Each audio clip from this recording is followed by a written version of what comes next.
నిర్భయ, అభయ, దిశ ఇలా ఎన్ని చట్టాలు తీసుకొచ్చినా ఏం ఉపయోగం? కామంతో కళ్ళు మూసుకుపోయిన కొందరు చేసిన అరాచకాలెన్నో. వారికి శిక్షల సంగతి దేవుడెరుగు. జీవితాంతం బాధితులు పడే ఆవేదన, ఆక్రందన ఈ కామాంధులకు తెలుసా?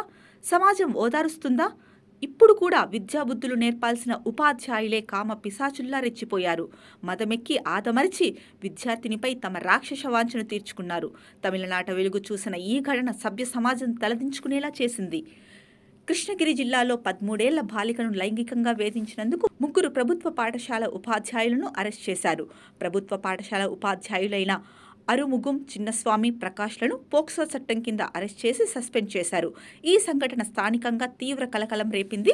కృష్ణగిరి జిల్లాలోని పోచంపల్లి సమీపంలోని ప్రభుత్వ ఉన్నత పాఠశాలలో ఈ దిగ్భ్రాంతికరమైన సంఘటన జరిగింది. ఆ పాఠశాలలో 8వ తరగతి చదువుతున్న ఒక విద్యార్థిని గత నెల రోజులుగా పాఠశాలకు వెళ్లడం లేదు.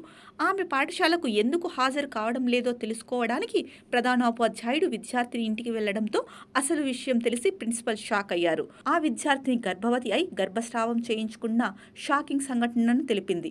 షాక్ అయిన పాఠశాల ప్రిన్సిపల్ పోలీసులకు సమాచారం అందించారు. ప్రిన్సిపల్ ఫిర్యాదు ఆధారంగా మరుకూర్ పోలీస్ స్టేషన్లో కేసు నమోదు చేశారు.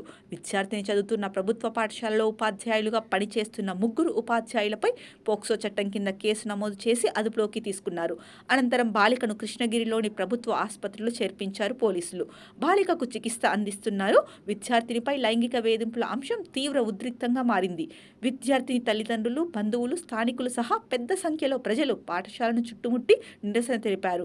దీంతో ఆ ప్రాంతంలో తీవ్ర ఉద్రిక్త వాతావరణం నెలకొంది.